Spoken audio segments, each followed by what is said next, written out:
and our today's topic of discussion is curriculum adaptation for inclusive classrooms. And to discuss further, in the studio we have Professor Anita Jilka, designated as a professor at Department of Education of Groups with Special Needs in NCERT. I welcome you, ma'am, on today's show. Thank you. Thank you. So let's proceed to understand our today's topic of discussion. Ma'am, today we are discussing a very interesting topic, curriculum adaptation for inclusive classrooms. So, if I want to ask you, like, what is the meaning of inclusive education? I would like to show something first, explain it through a few visuals. मैं कुछ आपको ऐसी चीज़ें दिखाना चाहती हूँ, explain करना चाहती हूँ, क्योंकि ये जो टॉपिक है ये बहुत नया टॉपिक है और नया इसलिए है कि अभी भी, जबकि गवर्नमेंट ने तो इसको इंट्रोड्यूस किया था बहुत वर्षों पहले, लेकिन अभी भी लोग इसको अच्छी तरह से समझ नहीं पाए. मैं आपको दिखाना चाहती हूँ कि इंक्लूसिव एजुकेशन का असली मतलब क्या है, उसका क्या तात्पर्य है और दूसरा उसको किस तरह से हम इम्प्लीमेंट कर सकते हैं अपने रेगुलर क्लासरूम्स में. सबसे पहले मैं आपको दिखाऊंगी कि एनसीईआरटी ने 2 किताबें दी हैं. एक तो उनकी ये किताब है अपर प्राइमरी लेवल पे, जो कि ये मैं आपको दिखाना चाहती हूँ. यहाँ पे ये प्राइमरी स्टेज की एक किताब है और एक अपर प्राइमरी स्टेज की किताब है. ये दोनों किताबें आपके एनसीईआरटी की वेबसाइट पे अवेलेबल हैं और हिंदी में और अंग्रेज़ी में दोनों में उपलब्ध हैं. इनमें आपको ये बताया गया है कि किस प्रकार से हम लोग एक कक्षा में, जहाँ सारे बच्चे, जो बच्चे जिसको हम सो कॉल्ड नॉर्मल कहते हैं, जो कि मैं ये शब्द ज़्यादा इस्तेमाल में नहीं लाती हूँ, पर सो कॉल्ड नॉर्मल बच्चों के साथ हमारे बच्चे जो थोड़े से डिसेबिलिटी जिनमें है, हिंदी में उनको विकलांग कहते हैं और अब नया प्राइम मिनिस्टर ने उनके लिए एक नया शब्द भी कॉइन किया है, दिव्यांग. वो किस प्रकार से इकट्ठे एक टीचर के साथ कक्षा में पढ़ सकते हैं और उसके क्या फ़ायदे हैं और उसको क्यों करना ज़रूरी है, ये सब मैं अभी बताना चाहूँगी. तो सबसे पहले हमको समझना है कि इंक्लूसिव एजुकेशन क्या है.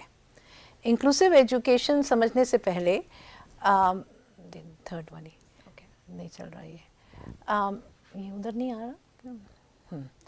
ज़्यादा से ज़्यादा जो बच्चे होते हैं कक्षा में, वो हम लोग ये सोचते हैं कि वो नॉर्मल बच्चे हैं. तो मेरे हिसाब से हर बच्चा नॉर्मल है.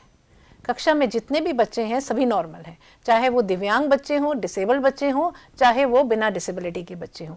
क्योंकि कोई भी बच्चा अगर वो देख नहीं सकता तो ये तो नहीं है कि मानसिक रूप से वो बिल्कुल कमज़ोर है. यानी मानसिक रूप से वो इतना ही जानता है जितना बाकी बच्चे जानते हैं, लेकिन जो बच्चा देख नहीं सकता वो आँखों की बजाय अपने कान से सुनता है, अपनी टच से जानता है.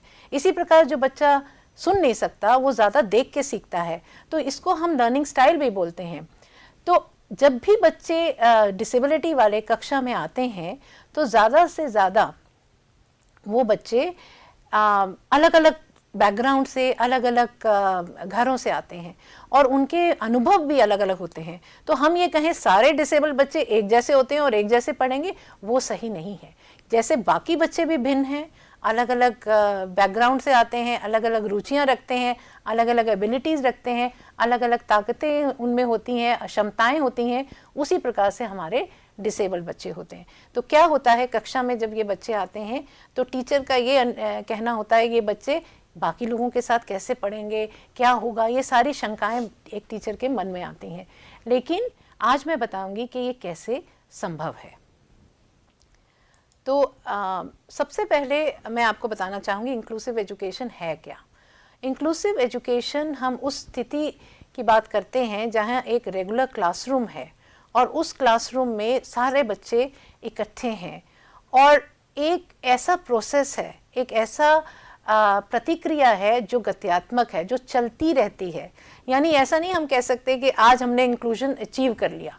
इंक्लूजन का ये मतलब है कि गत्यात्मक एक प्रतिक्रिया जिसमें नए नए बच्चे आते हैं, नए नए अनुभव कक्षा में लाए जाते हैं और सब बच्चों का एक दूसरे का अनुभव और एक दूसरे के बैकग्राउंड से सीखते हैं. तो एक तरह से ये ऐसी एक कह दीजिए रास्ता है, ना कि एक डेस्टिनेशन है। एक हमने स्टॉप कह दिया कि अब हमारी इंक्लूसिव एजुकेशन हो गई, ऐसा नहीं होता।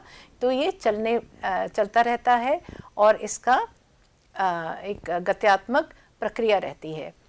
उसके अलावा मैं ये भी बताना चाहूँगी कि इंक्लूसिव एजुकेशन में हम बच्चे को डिफेक्टिव नहीं मानते। यानी पहले ये जाना जाता था, बहुत साल पहले ये कहा जाता था कि जो बच्चे डिसेबल्ड बच्चे हैं उन बेचारों को तो जितना मिल जाए उतना ही बहुत है। लेकिन अब ये बात हम नहीं कहते, क्योंकि एक बच्चे का आरटीई के बाद और हर तरह के जो हमारी लेजिस्लेशंस आई हैं उसके बाद एक बच्चे का ये अधिकार है कि वो वहाँ पढ़े जहाँ बाकी बच्चे पढ़े या वो कहीं और पढ़े, उसकी अपनी मर्जी है। हम एक बच्चे को क्योंकि वो डिसेबल्ड है ये नहीं कह पाएंगे कि आप दूसरे ये स्कूल में नहीं जा सकते। ये उसका अधिकार है, वो कोई भी अपने स्कूल का चयन कर सकता है, उसके माँ बाप का भी यही अधिकार है। तो इसको देखते हुए इंक्लूसिव एजुकेशन एक बहुत मैंडेटरी बात हो गई। यानी किसी को आप एडमिशन मना इसलिए नहीं करेंगे कि वो बच्चे की डिसेबिलिटी, आपके स्कूल को प्रिपेयर होना पड़ेगा, आपके सिस्टम को प्रिपेयर होना पड़ेगा कि उस बच्चे को आप पढ़ा सकें। पहले ज़माने में जबकि चैरिटी की बात होती थी तब ये कहा जाता था पुण्य का काम है, पढ़ा दीजिए, जैसे पढ़ ले, हम उसके लिए अपने में कोई अंतर या हम परिवर्तन नहीं लाएंगे अपनी कक्षा में। लेकिन इंक्लूसिव एजुकेशन में इसका बच्चा जैसे पढ़ सकता है उसको वैसे पढ़ाना है। अगर हम नहीं पढ़ा सकते तो हमें सीखना है, सिस्टम को चेंज करना हमें। अब आप बताइए कि एक तरह का तरीका या पढ़ाने की जो पेडागोजी हम जिसको बोलते हैं वो सारे बच्चों के लिए ऊपर तो लागू होती नहीं है, चाहे वो डिसेबल्ड हो नॉन डिसेबल्ड हो। तो बच्चे को उसी पेडागोजी में फिट करना कहाँ से बच्चे की एजुकेशन है। तो बच्चे को फिट नहीं करना, बाकी सिस्टम को फिट करना है बच्चे की आवश्यकताओं के अनुसार। इसका मतलब है इंक्लूसिव एजुकेशन। यानी ये एक सोशल मॉडल पे आधारित है, जिसका अर्थ ये है कि डिसेबिलिटी कुछ नहीं होता, वो सोशली कंस्ट्रक्टेड होती है। यानी हम समाज डिसाइड करता है कि ये डिसेबल्ड है और ये नहीं डिसेबल्ड है। क्योंकि क्या होती है डिसेबिलिटी, जब हम इम्पेयरमेंट की बात करते हैं तो इम्पेयरमेंट एक चोट है, एक टिश्यू में या एक ब्रेन में कहीं कोई प्रॉब्लम आ सकती है। लेकिन जब हम डिसेबिलिटी की बात करते हैं तो ये उस चोट या उस प्रॉब्लम से उत्पन्न जो ज़रूरतें होती हैं उसके हिसाब से हम उसकी डिसेबिलिटी मानते हैं। और वो डिसेबिलिटी क्यों होती है, क्योंकि समाज उनके लिए बना ही नहीं है। अगर कोई बच्चा जाना जाए स्कूल में और चल फिर नहीं सकता तो उसको पहले फ्लोर पे ऊपर चढ़ना पड़ेगा कक्षा के लिए, तो कहाँ से वो डिसेबिलिटी होगा। अगर उसकी कक्षा ग्राउंड फ्लोर पे है और उसको ऊपर सीढ़ियाँ चढ़ने की ज़रूरत नहीं है तो वो डिसेबल्ड नहीं है। अगर उसके पैर भी ठीक नहीं है तब भी वो पढ़ाई कर सकता है। तो इस प्रकार से समाज से इसका कंस्ट्रक्शन हुआ है डिसेबिलिटी का, हम तो उसको डिसेबिलिटी मानते ही नहीं हैं। हाँ जी मैम, ऐसे नॉर्मली मतलब we say that experiences teaches you a lot.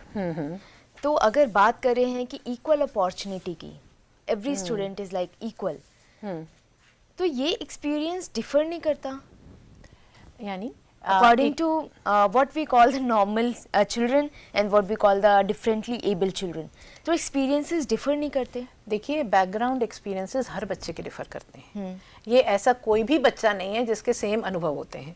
अगर डिसेबल्ड बच्चा आएगा और आप उसको कक्षा में लाएंगे तो क्या होगा, जो बच्चा देख नहीं सकता वो आपसे सुनने में ज़्यादा ध्यान देगा टीचर को।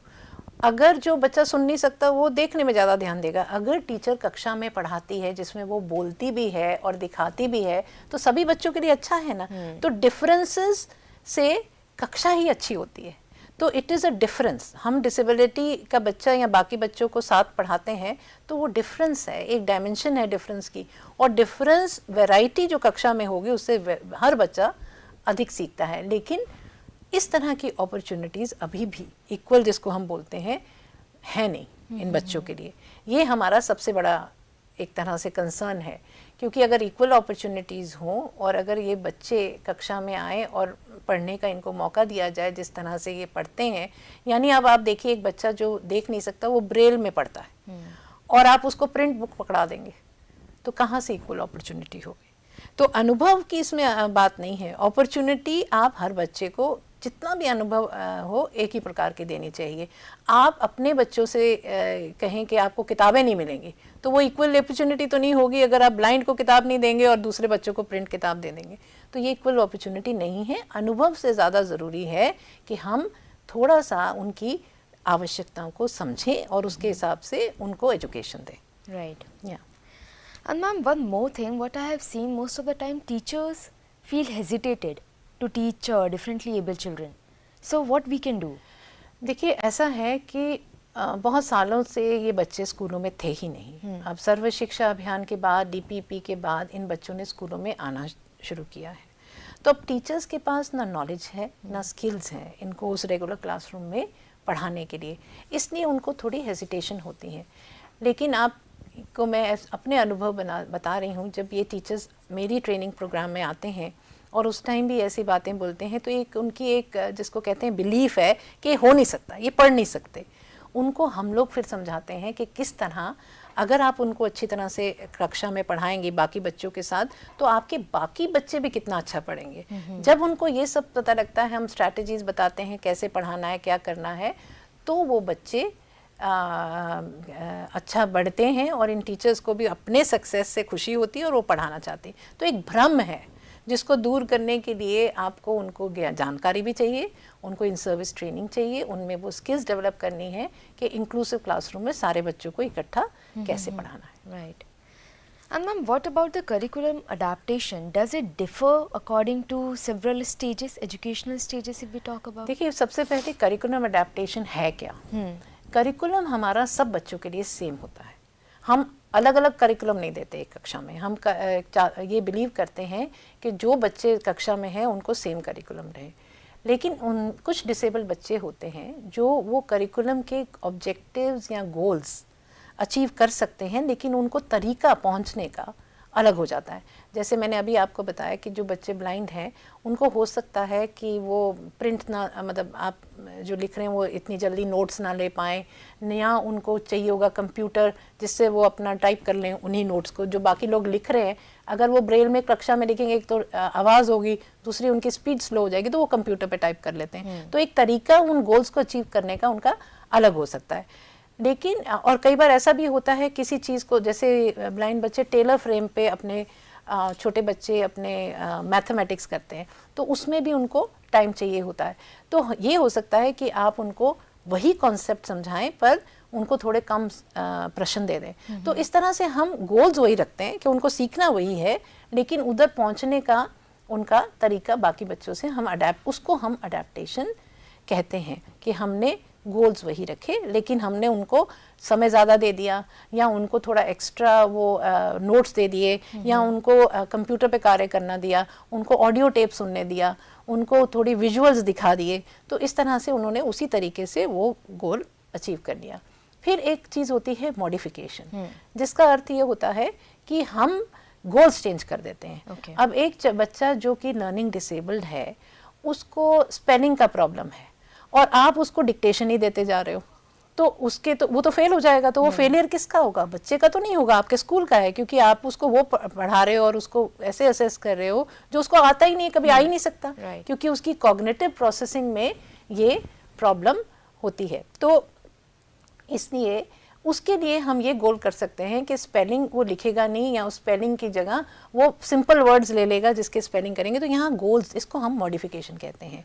तो दो तरह से हम करिकुलम अडेप्टेशन करते हैं, और इसी हिसाब से जो हम पढ़ाते हैं उन बच्चों को उसी पे हमको असेस करना चाहिए. अब आपने पढ़ाया नहीं है बच्चे को, टीचर ने, और आप ये कहेंगे कि हम उनको बाकी बच्चों की तरह वही प्रश्न देंगे, उसी पे असेस करेंगे, तो हम इसको करिकुलम अडेप्टेशन नहीं कहते. हम इसको फिर फेलियर ऑफ द स्कूल कहते हैं, not the failure of the child. Right. And ma'am, one more thing, I have got several questions from the teachers also, and they want to understand sometimes in one children, they have seen several disabilities. Multiple. Yes, multiple disabilities. नहीं, वो दो या अधिक ऐसे बहुत कम बच्चे होते हैं. ज़्यादातर बच्चे हमारे माइल्ड और जिसको कहने मॉडरेट पे होते हैं. मल्टीपल डिसेबिलिटी दो या दो से अधिक डिसेबिलिटी वाले बच्चे बहुत कम होते हैं, और स्कूलों में तो पाए नहीं जाते क्योंकि उनका चलना फिरना भी कई बार मुश्किल होता है. लेकिन हमारे यहाँ कंट्री में एक नेशनल इंस्टीट्यूट है मल्टीपल डिसेबिलिटी का, चेन्नई के पास. तो उन्होंने बहुत किताबें और बहुत तरह के मटेरियल बनाया है जिससे टीचर्स ये अनुभव प्राप्त कर सकते हैं कि उनको किस प्रकार से हम कक्षा में डील करें। लेकिन ज़्यादातर बच्चे ऐसे हैं हमारे डिसेबल जो कि हमारी रेगुलर कक्षा में बिना प्रॉब्लम के पढ़ सकते हैं। ओके 75% बच्चे ऐसे हैं। बहुत कम बच्चे ऐसे होंगे जो सीवियर होंगे या जिनको प्रोफाउंड प्रॉब्लम्स होंगी, जिनको आपको मल्टीपल डिसेबिलिटी में, डिसेबिलिटी पे डिपेंड करता है। जैसे कि कोई देख नहीं सकता और चल नहीं सकता, तो जो विजुअल पढ़ने के लिए तो विजन की बात होती है ना, चलने फिरने का तो फिर भी इतना प्रॉब्लम ब्रेन प्रोसेसिंग में नहीं आता, तो उनके साथ तो कोई प्रॉब्लम नहीं है। प्रॉब्लम सबसे ज़्यादा मल्टीपल डिसेबिलिटी में उन बच्चों में होती है जो देख नहीं सकते और सुन नहीं सकते। ज़्यादातर ऐसे बच्चों को पढ़ाना रेगुलर कक्षा में टीचर के लिए मुश्किल हो जाता है। उसको उसके लिए स्पेशल सपोर्ट यानी एक स्पेशल एजुकेटर की ज़रूरत पड़ती है जो उसको अलग से भी कुछ इंटरवेंशंस दे सके। Okay, that means teacher can take training.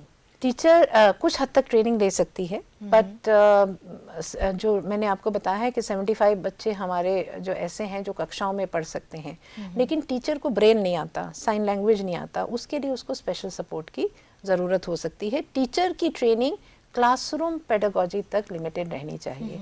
Special support के लिए हमेशा या तो स्पेशल स्कूल से या किसी नेशनल इंस्टीट्यूट से या स्पेशल एजुकेटर जो कि हैं हमारी कंट्री में, बहुत सारे स्पेशल एजुकेटर्स हैं, टीचर उनसे सपोर्ट ले सकती है।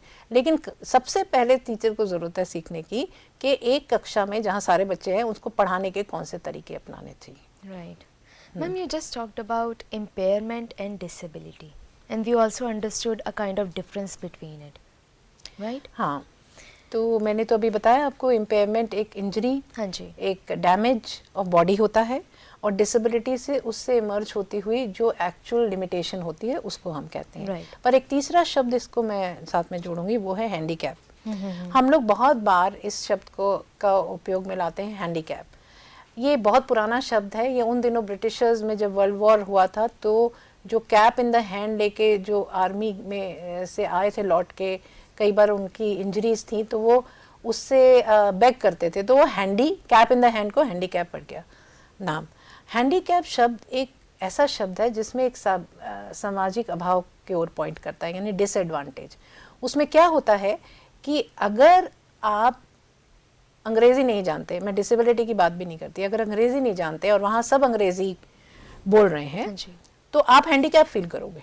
तो इस तरह का शब्द है और सोशल डिसएडवांटेज को पॉइंट करता है। तो अगर हम लोग ये बच्चों के लिए समाज ऐसा बना दें जिसमें उनको अपने आप जीने की, बोलने की और कार्य करने की स्वतंत्रता है, तो किसी प्रकार से वो हैंडीकैप नहीं होते। हाँ जी।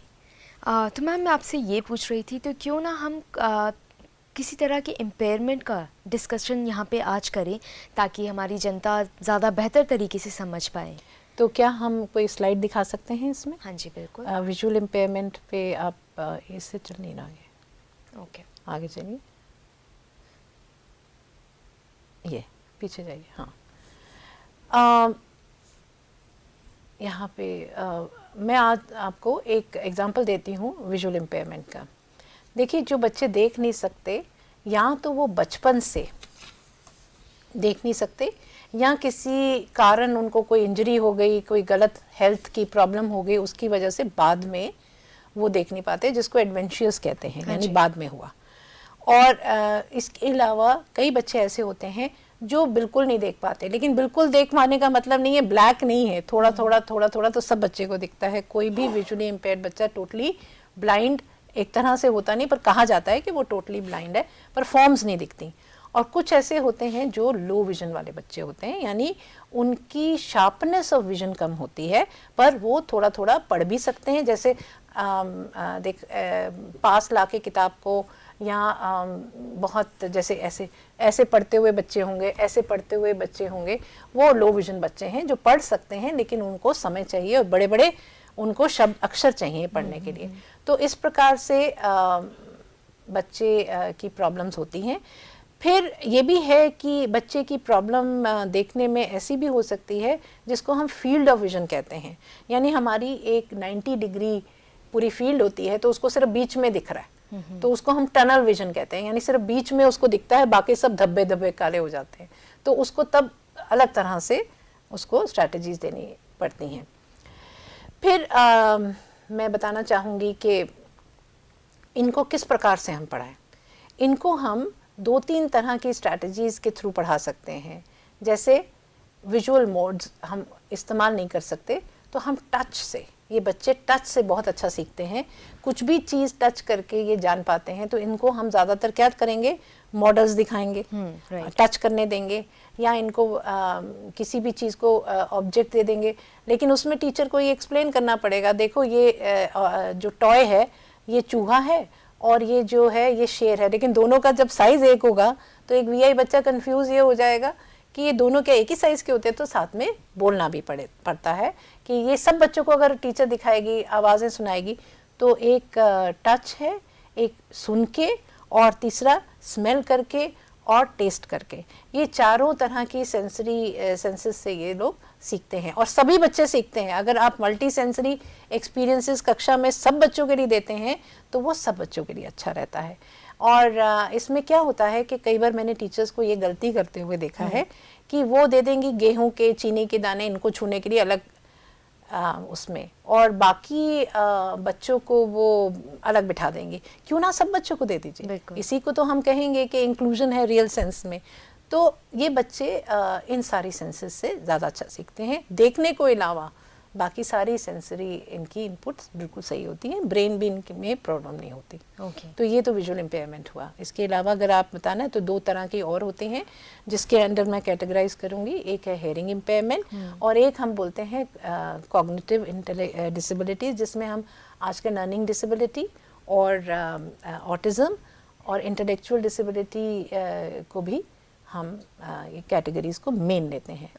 तो इसमें पढ़ाने के लिए टीचर को कक्षा में इस तरह के बच्चे हो सकते हैं। मैम, पेरेंट्स क्या कंफर्टेबल होते हैं ऐसे बच्चों को रेगुलर स्कूल में भेजने के लिए, या they want any special school for them? देखिए, पेरेंट्स, हर पेरेंट ये चाहता है कि मेरा बच्चा अच्छी पढ़ाई करे। अगर उसको एक रेगुलर स्कूल में अच्छी पढ़ाई मिलती है तो वो अपने बच्चे को फर्स्ट प्रेफरेंस उसकी हमेशा रेगुलर स्कूल होती है, क्योंकि हम भी अपने बच्चों को दूर नहीं करना चाहते अपने से। लेकिन हमारे स्पेशल स्कूल्स जो होते हैं वो थोड़ी दूरी पे हैं। कोई भी गांव में स्पेशल स्कूल नहीं मिलेगा आपको, डिस्ट्रिक्ट लेवल पे नहीं मिलेगा आपको, स्टेट लेवल पे मिलेगा। तो बच्चे पेरेंट्स थोड़े से इसलिए अनकंफर्टेबल होते हैं कि उनको एक्सेप्टेंस बच्चों को नहीं मिलती, उनको ऐसा कल्चर नहीं मिलता कि टीचर्स पढ़ाने में, कई बार तो एडमिशन देने में दिक्कत करते हैं कि हम इनको पढ़ाएं कैसे, हमें तो आता नहीं इनको पढ़ाना। तो इसलिए उनको ये लगता है, क्योंकि वो ओवर प्रोटेक्ट करते हैं अपने बच्चों के, कि उनको किसी प्रकार की कोई टीजिंग ना हो, कोई उनको बुली ना करे, तो वो इसलिए उनको भेजना नहीं चाहते। पर अगर उनके पास ऐसा स्कूल है जहाँ उनका बच्चे को अच्छी तरह से वेलकम किया जाए, पढ़ाया जाए, तो वो डेफिनेटली अपने पास के स्कूल में, नेबरहुड स्कूल जिसको कहते हैं, उसमें अपने बच्चों को भेजना चाहेंगे। अनकंफर्टेबल वो इसीलिए होते हैं जब उनको ये लगता है कि टीचर और बाकी बच्चों के पेरेंट्स उनके बच्चे के ऊपर गलत कुछ तरह से बात करेंगे उनके बारे में। इसलिए मैम, हम काफ़ी सारे इंक्लूसिव क्लासरूम एजुकेशन की बात कर रहे हैं, तो क्या टीचर्स जो हम डिस्कस कर रहे हैं, तो क्या टीचर को एक्चुअल में फ्रीडम होती है कि वो इस तरीके से पढ़ाएं या समझाएं? देखिए, कुछ हद तक तो टीचर्स की ये प्रॉब्लम है कि वो ये कंप्लेन भी करती हैं कि हम लोग, आप जैसे बताते हैं, फ्लेक्सिबल होना चाहिए, उनको जितना पढ़ाया है उतना एग्जामिनेशन ही उनका उसी पे बेस होना चाहिए, तो हमारे पास ये फ्रीडम नहीं है। लेकिन इसलिए बहुत ज़रूरी है कि हमारे जितने हेड मास्टर्स हैं, एजुकेशनल एडमिनिस्ट्रेटर्स हैं, वो भी ये समझें कि हर बच्चे के लिए, क्योंकि हमारा एनसीएफ ही चाइल्ड सेंटर्ड पेडागोजी की बात करता है, तो हर बच्चे के लिए ये ज़रूरी है कि वो जितनी पढ़ाई कर सके, जैसे पढ़ सके, उसी पे उसको एग्जामिन किया जाए। और एलिमेंट्री लेवल तक तो ये बहुत संभव है। हायर पे जहाँ पब्लिक एग्जाम्स होते हैं वहाँ पे समस्या हो सकती है। टीचर्स को, हेडमास्टर्स और एजुकेशनल एडमिनिस्ट्रेटर्स को इतना एम्पावर कर देना चाहिए कि वो अपनी कक्षा को अपने हिसाब से फ्लेक्सिबल बनाए रखें, लचीलापन उसमें लाएं बच्चों के हिसाब से। राइट। मैम, एडमिशन प्रोसेस काफ़ी बर्डरसम हो जाता है, particularly for differently abled children. हाँ, तो इसको कैसे डील कर सकते हैं? Parents most of the time B confused. देखिए, ऐसा होता है, आरटीई के आने के बाद गवर्नमेंट स्कूल्स में तो पेरेंट्स को कोई डिनाई एडमिशन कोई भी स्कूल वाले कर नहीं सकते इन बच्चों को। लेकिन इन बच्चों के साथ एक समस्या ये आती है सर्टिफिकेशन की। Okay. जबकि हमने एनसीईआरटी में अपने फोकस ग्रुप पेपर्स में रखा था कि एडमिशन को आप डिनाई नहीं कर सकते सर्टिफिकेट के हिसाब से। सर्टिफिकेट ज़रूरी है कि ये इसमें इतनी डिसेबिलिटी है प्रोविजंस के लिए, हाँ जी। लेकिन एडमिशन में प्रॉब्लम सिर्फ दृष्टिकोण की वजह से आती है, नियम के हिसाब से नहीं आती। ये उसका अधिकार है, पेरेंट्स को भी ये जानना चाहिए, हर बच्चे का अधिकार है कि वो अपने नेबरहुड के स्कूल में पढ़ सके, चाहे वो डिसेबल बच्चा हो या नॉन डिसेबल बच्चा हो। कोई भी बच्चे को एडमिशन डिनाई करने का किसी भी स्कूल को है ही नहीं अधिकार। तो अगर वो करते हैं पेरेंट्स इसको जाके कंप्लेन भी कर सकते हैं। कमिश्नर्स हैं डिसेबिलिटी के हर स्टेट में, उनको कंप्लेन भी कर सकते हैं, कोर्ट में भी जा सकते हैं, क्यों ये उनका अधिकार है अपने बच्चे को। आरटी सबके ऊपर लागू होता है। मैम, पढ़ाई में टीचर्स या पेरेंट्स का क्या कंट्रीब्यूशन हो सकता है? देखिए, पढ़ाई में हर बच्चे की पढ़ाई में पेरेंट्स का और टीचर्स का दोनों का मिल के कॉन्ट्रीब्यूशन होता है। और टीचर अकेली क्लास की टीचर नहीं, दूसरी क्लास की टीचर भी का भी कंट्रीब्यूशन होता है। इस तरह की कोलैबोरेशन और कम्युनिटी का भी होता है। कई बार क्या होता है कि एक पेरेंट जो अपने बच्चे को जानता है, वो मेरे को नहीं लगता कि कोई और उससे अच्छा जानता है अपने बच्चे के बारे में। तो teacher and parents should collaborate. उनको पढ़ाने बच्चे के बारे में कोई सही डिसीजन अगर लेना है, या टीचर को कुछ समझ नहीं आ रहा कितना वो कर पाएगी, या उसको कहा कि पेरेंट्स को ये बताया गया कि इतना काम ये कर लिया, बाकी आप घर में करा लीजिए, तो इन सब के लिए हर बच्चे के लिए पेरेंट्स के साथ कोलैबोरेशन टीचर की बहुत ज़रूरी है। लेकिन सबसे इम्पॉर्टेंट रोल एक बच्चे के लिए पेरेंट्स के साथ साथ टीचर का इस प्रकार से है, एक रेगुलर टीचर। सब बच्चों के लिए अब जाएंगे, हम भी अपनी बचपन की टीचर्स को याद रखते हैं आज तक कि ये बहुत अच्छी टीचर थी, ये अच्छी टीचर नहीं थी। तो जितना टीचर उनको अच्छी तरह से पढ़ाएगी उतना उनमें कॉन्फिडेंस आएगा। तो ये बहुत ज़रूरी है उनका रोल। तो एक और क्या होता है कि बच्चे बोलते नहीं हैं, डिसेबल बच्चे अपने बारे में डिसीशंस नहीं लेने, तो एक टीचर का ये बहुत इंपॉर्टेंट रोल है कि उनमें इतनी कॉन्फिडेंस दें कि वो अपने बारे में बातचीत कर सकें, बोल सकें, बिल्कुल अपनी डिसीशंस खुद ले सकें। हाँ जी, ये उनका रोल बहुत इम्पोर्टेंट है। यहाँ हमारे पास एक प्रश्न आया है रूही जी का, जो कि टीचर हैं, और वो समझना चाहती हैं, when a direction is given, a student calls my name and ask me to come and help, I am trying to fade my support, but the student will not do anything without me by her side, what should I do? देखिए, ये तो disabled के लिए नहीं, हर बच्चे की बात है। हमारे घर में भी ये होता है कि हम बच्चे को अगर ज़्यादा ओवर प्रोटेक्ट भी कर देते हैं तो बच्चे थोड़े आपकी को आदत पड़ जाती है। डिसेबल्ड बच्चों के साथ भी उनको इस तरह ट्रीट करना चाहिए बाकी बच्चों के जैसा। कई बार टीचर्स में ये गलती होती है कि वो ये सोचते हैं कि अरे इसको खेलने मत दो, इसको चोट लग जाएगी। देखिए, हर बच्चा, जो छोटा बच्चा स्कूल में आता है, जल्दी से जल्दी आता है, उसको दूसरे बच्चे तंग करते हैं, उसको बहुत परेशान भी करेंगे, लेकिन धीरे धीरे वही उसके दोस्त बन जाते हैं। तो सबसे ज़रूरी है कि टीचर बाकी बच्चों को इस बच्चे के बारे में बताए और उसका एक साथी वहाँ नियुक्त कर दे जो बच्चे को ज़रूरत हो तो उसको सपोर्ट कर सके। उसको हम बडी सिस्टम कहते हैं। इस तरह टीचर के ऊपर इस तरह के भार कम हो जाएंगे कि उसको बार बार जाके उसको देखना पड़ेगा। तो बडी सिस्टम क्लास में वैसे भी होना चाहिए। हम कई नए स्टूडेंट्स आते हैं तो टीचर्स बोलती हैं अपने एक अच्छे स्टूडेंट्स को इसको देख लेना, बता देना, इस प्रकार के बडी सिस्टम।